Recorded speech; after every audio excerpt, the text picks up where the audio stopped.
जल्दी बस भगाओ भगाओ वरना वो आ जाएगी। बस रुकने के कारण और उस आदमी के चिल्लाने के कारण पैसेंजर्स नींद से जाग गए। ड्राइवर उस आदमी की तरफ मुड़कर देख रहा था। तभी वो आदमी फिर से चिल्लाया, अरे भगाओ वरना वो सब लोगों को मार डालेगी। यह सुन ड्राइवर के साथ साथ बस के सभी लोग घबरा गए और बस ड्राइवर ने वहां से बस भगाई। क्या हुआ भाई साहब, आप इतने डरे हुए क्यों हो और आप किसके बारे में बात कर रहे हैं? कौन आएगी? उस आदमी ने अपनी पीठ से बैग निकालकर नीचे उसके पैर के पास रखी और कंडक्टर के बगल में बैठ गया। वह पसीने से लथपथ हो गया था। उसका शर्ट फटा हुआ था और उसके शरीर पर कुछ जख्म भी थे जिसमें से खून बह रहा था।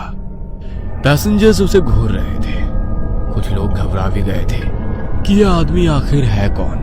आप कौन हो भाई और ऐसे क्यों भाग रहे हो और किससे भाग रहे हो? वैसे उस आदमी ने बताना शुरू कर दिया, मैं सत्या हूँ। मैं पीछे वाले कलहरी गांव के रेलवे स्टेशन पर चौकीदार का काम करता हूँ। मेरा कुछ 5-6 दिन पहले कलहरी रेलवे स्टेशन पर ड्यूटी लगा था।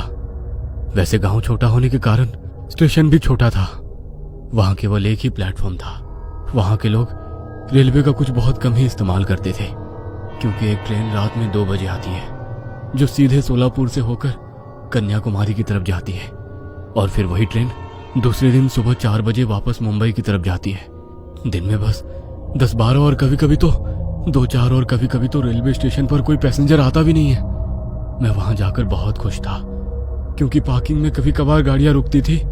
उसके बाद तो मैं प्लेटफॉर्म के एक बेंच पर जाकर सोता था। पहले 1-2 दिन तो सब कुछ नॉर्मल रहा, लेकिन तीसरे दिन अमावस की रात आई।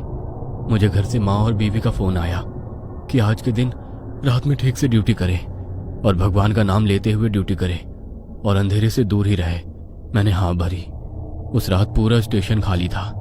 मुझे हर रोज की तरह उस रोज भी कोई काम नहीं था। टिकट काउंटर पर बैठा सुरेश मोबाइल में घुसा पड़ा था।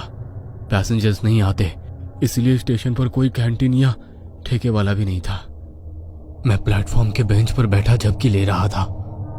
तभी मेरे पीछे से एक छोटा बच्चा चिल्लाते हुए आया, बचाओ काका बचाओ। उसके चिल्लाने से मैं डर कर जाग गया। मैंने आंखें खोली और मुड़कर देखा। वह 8-9 साल का बच्चा मेरे पास ही आ रहा था कि तभी मुझे वो देख जोर से चिल्लाया, मुझे छोड़ दो, और वहां से टंकी की तरफ भाग गया। मुझे कुछ भी समझ में नहीं आ रहा था कि आखिर ये क्या हो रहा है। वो छोटा बच्चा कौन था और किससे बचाओ बोल रहा था, और मुझे देख वो घबराकर क्यों भागा। वो बच्चा भागकर टंकी के पीछे छिप गया। मैं चौकन्ना हो गया और अपने हाथ में लाठी उठाकर वो बच्चा जिस तरफ से आया था उस तरफ देखा, लेकिन वहां से कोई भी नहीं आया। कुछ देर उसी जगह पर ठहरा रहा। वह बच्चा उस टंकी के पीछे छुपकर जोर जोर से रो रहा था। मुझे उसकी चिंता सताने लगी, इसीलिए मैं टंकी के पास चला गया। टंकी के पीछे अंधेरे में वो छुपा हुआ था। मैंने टॉर्च चालू की और अंधेरे में टॉर्च की रोशनी में उस बच्चे को देखा और मेरे रोंगटे खड़े हो गए क्योंकि वहां पर वो छोटा बच्चा तड़पते हुए पड़ा था। उसकी गर्दन किसी ने काट दी थी और उसका सर उसके कंधे पर गिरा पड़ा था। वो हाथ पांव हिलाते हुए तड़प रहा था। मैं डर गया और इधर उधर उस बच्चे पर हमला करने वाले को ढूंढने लगा और फिर वहां से पीछे हटते हुए टिकट काउंटर की तरफ भागा। सुरेश सुरेश, मैं सुरेश के पास जाकर हाँफते हुए बोला, क्या हुआ? वहां पर टंकी के पीछे किसी ने छोटे बच्चे को गला काट कर मार डाला। क्या? हाँ, माँ कसम। रुक, बाहर आता हूँ, सुरेश ने कहा और वो टिकट काउंटर वाले रूम से बाहर आ गया। मैं उसे टंकी के पास तक ले गया।